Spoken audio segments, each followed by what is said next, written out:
গরুর গোশত দিয়ে রান্না করা যত ধরনের যত রকমের আইটেম রয়েছে এর মধ্যে সবথেকে বেস্ট আর হিট আইটেম হচ্ছে গরুর গোশতের ঐতিহ্যবাহী কালাভুনা। আসসালামু আলাইকুম সুপ্রিয় দর্শক, গরুর গোশতের বিভিন্ন ধরনের আইটেম রয়েছে, সবথেকে বেস্ট আর হিট আইটেম হচ্ছে এই কালাভুনাটা। গরুর গোশতের এই কালাভুনাটা আজকে আপনাদের সাথে অথেন্টিক রেসিপিতে সহজভাবে অথেন্টিক মশলা দিয়ে পারফেক্টভাবে সহজ নিয়মে শেয়ার করার চেষ্টা করেছি। আশা করি রেসিপি আপনাদের ভালো লাগবে। চলুন কথা বলতে বলতে আমরা একটা স্ট্রং মশলা তৈরি করে নিই। এর মধ্যে আমি একটি প্যান নিয়েছি। প্যানের মধ্যে আমি দারচিনি, এলাচ, তেজপাতা, জয়ফল, জয়ত্রী, কাবাব মশলা, ছোট এলাচ, বড় এলাচ, সঙ্গে নিয়েছি গোলমরিচ, আরও রয়েছে সাথে রাঁধুনি, আর সাথে লবঙ্গ, আরও সাথে আছে মিষ্টি মুড়ি। এই সমস্ত মশলা অফ স্ক্রিনে আমি হালকা রোস্ট করে তারপর ব্লেন্ডারে পাউডার করে একটা সাইডে রেখে দিয়েছি। ইতিমধ্যে আমি গরুর গোশত নিয়েছি, হাড় এবং চর্বিযুক্ত সব কিছু মিলিয়ে 2 কিলো। 2 কিলো গরুর গোশত ভালোভাবে ধুয়ে পানি ঝরিয়ে নিয়েছি, আর যে হাঁড়িতে রান্না করব সেই হাঁড়িতে সরাসরি রেখে দিলাম। এইবার এক এক করে স্টেপ বাই স্টেপ মশলা দিতে শুরু করব। এর মধ্যে দিয়ে দিলাম তেজপাতা, এলাচ, দারচিনি, 2 মুঠো ভর্তি করে পেঁয়াজ কোচানো দিয়ে দিচ্ছি, আদা বাটা, রসুন বাটা। এইবার গরম মশলা পাউডার দিয়ে দিচ্ছি 1/2 টেবিল চামচ পরিমাণ, সাথে হলুদের গুঁড়া, মরিচের গুঁড়া, আর 1 টেবিল চামচ পরিমাণ ভরে ভরে ধনিয়া গুঁড়া। আর এক একটা মশলা স্টেপ বাই স্টেপ আমরা এইভাবে দিতে থাকবো। রান্নার মাঝখানেও কিছুটা মশলা আমাদের দিতে হবে। স্বাদ মতো দিচ্ছি লবণ। এইবার কিছুটা দিয়ে দিচ্ছি সরিষার তেল, আর আমরা পেঁয়াজ বেরেস্তাটা মাঝপথে রান্নার সময় অ্যাড করব এক একটা মশলা। এইবার দিয়ে দিলাম ওই যে আমরা যে মশলাটা তৈরি করেছিলাম রোস্ট করে, সেখান থেকে 1/2 টেবিল চামচ পরিমাণ। পরবর্তীতে আরও কিছু মশলা অ্যাড করা হবে। জিরা পাউডারটা এখনও বাকি আছে। এইবার আমি হাত দিয়ে ভালোভাবে মাখিয়ে নিচ্ছি, আর অবশ্যই ভালোভাবে মাখিয়ে নেওয়ার চেষ্টা করবেন। এর মধ্যে একটি গুরুত্বপূর্ণ টিপস আপনাদের সাথে শেয়ার করি। সেই টিপসটা হচ্ছে গরুর গোশতের কালাভুনা তৈরির জন্য যে পরিমাণ গরুর গোশত নেবেন, মানে হচ্ছে আমি 2 কেজি গরুর গোশত নিয়েছি, রান্নার পরে সেটা দাঁড়াবে 1 কেজি, মানে অর্ধেকটা। এইবার আমি ভালোভাবে মাখিয়ে এই অবস্থায় 1 ঘন্টা একটা সাইডে রেখে দেবো। এতে করে এর গরুর গোশতের ভেতর ভালোভাবে সমস্ত লবণ মশলাপাতি প্রবেশ করতে সাহায্য করবে। তো 1 ঘন্টা পরে আমি চুলায় সরাসরি বসিয়ে দিয়েছি। চুলায় বসিয়ে দিয়ে আমি প্রথমে হাই হিটে 10 মিনিট রান্না করেছি। এরপরে জালটা কমিয়ে 15 থেকে 20 মিনিট রান্না করেছি। গরুর গোশতের মধ্যে আমি 1 ফোঁটাও পানি অ্যাড করিনি। এই গরুর গোশত থেকে যত পানি বের হবে, যে পানিগুলি বের হবে সেই পানি থেকে আমরা গরুর গোশতটা 60 বা 70% পর্যন্ত সেদ্ধ করব।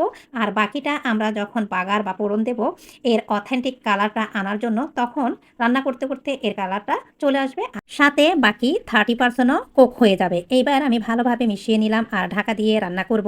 মাঝে মাঝে চেক করব, ততক্ষণ রান্না করব যতক্ষণ না পর্যন্ত সম্পূর্ণ গরুর গোশতের পানিটা স্যুপ করে না আসে আর কালারটা মোটামুটি কিছুটা ডার্ক বা পরিবর্তন না হয়। যখন দেখা যাবে গরুর গোশত 60 বা 70% পর্যন্ত সেদ্ধ হয়ে গিয়েছে আর পানিটাও শুকিয়ে এসে কালারটা পরিবর্তন, সাথে তেল ছাড়তে শুরু করেছে, ঠিক তখনই আমরা এক এক করে আদার্স মশলা অ্যাড করব। এর মধ্যে আমি টমেটো কুচানো দিয়ে দিলাম তেজপাতা। এবার ওই যে শুরুতে আমরা গরম মশলা তৈরি করেছিলাম স্ট্রং মশলা দিয়ে, সেটা, সাথে জিরা পাউডার। এবার দিয়ে দিলাম সাথে কিছুটা পেঁয়াজ বেরেস্তা। এইবার ভালোভাবে আরও মিডিয়াম হাই হিটে 4 থেকে 5 মিনিট জাল করব।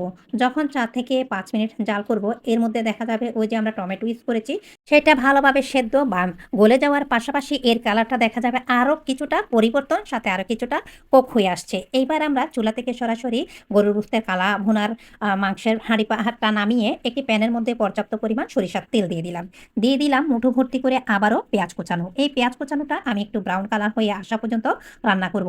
যখন দেখা যাবে ব্রাউন কালার হয়ে এসেছে, তখন এর মধ্যে 2-1টা দিয়ে দিচ্ছি আস্ত শুকনা মরিচ। শুকনা মরিচের পরিমাণটা আপনারা বাড়িয়ে কমিয়ে দিতে পারেন, আবার চাইলে ইগনোরও করতে পারেন। যখন শুকনা মরিচটা হালকা টেলে নেওয়া হয়ে যাবে আর পেঁয়াজটা ব্রাউন কালার আসবে, ঠিক তখনই এর মধ্যে আমরা আগে থেকে রান্না করা সেই গরুর গোশতের কালাভুনাটা দিয়ে দিচ্ছি। ফোড়নের তেলের মাঝে, মানে প্যানের মাঝে সমস্ত গরুর গোশত দিয়ে এবার চুলার জালটা কমিয়ে আমরা অনবরত ততক্ষণ পর্যন্ত রান্না করব বা জাল করব যতক্ষণ না পর্যন্ত গরুর গোশতের অথেন্টিক কালাভুনার পারফেক্ট কালারটা না আসে, আর সাথে যতক্ষণ না এর মধ্যে সমস্ত লবণ মশলাপাতি প্রবেশ না করে। একটা সময় রান্না করতে করতে এর কালারটা পরিবর্তন আসবে, পাশাপাশি এর একটা ভালো স্মেল বের হবে। সাথে গরুর গোশতের কালাভুনার অথেন্টিক এই কালারটা 95% পর্যন্ত চলে আসবে। তখন আমাদের চুলার জালটা বন্ধ করে একটা সাইডে রেখে দিতে হবে। পরবর্তী সময়ে 2-1 বেলা খেতে খেতে তখনই কিন্তু এর কালারটা আরও ডার্ক হয়ে যাবে। যদি চুলায় রেখে এর কালারটা পারফেক্টভাবে আনতে চান, সেক্ষেত্রে কিন্তু মশলাপাতি পুড়ে যাবে। একদম ভেতর থেকে টেন্ডার জুসি আর উপরে পারফেক্ট একটা কালার এসেছে আলহামদুলিল্লাহ। সাথে খেতেও কিন্তু অনেক মজার হয়েছে। আমি আমার জায়গা থেকে যতটা সম্ভব পারফেক্ট মশলাপাতি সহ চট্টগ্রামের ঐতিহ্যবাহী গরুর গোশতের কালাভুনার রেসিপি সবচাইতে সহজভাবে অথেন্টিকভাবে আপনাদের সাথে রেসিপিটা শেয়ার করেছি। যদি রেসিপিতে কোনো কিছু ভুলভ্রান্তি আসে অবশ্যই ক্ষমা সুন্দর দৃষ্টিতে দেখার পাশাপাশি যারা রেসিপিটা পেজ থেকে দেখছেন অবশ্যই পেজটা ফলো দিয়ে পাশে থাকবেন। যারা ইউটিউব চ্যানেল থেকে দেখছেন অবশ্যই চ্যানেলটি লাইক, কমেন্ট, শেয়ার আর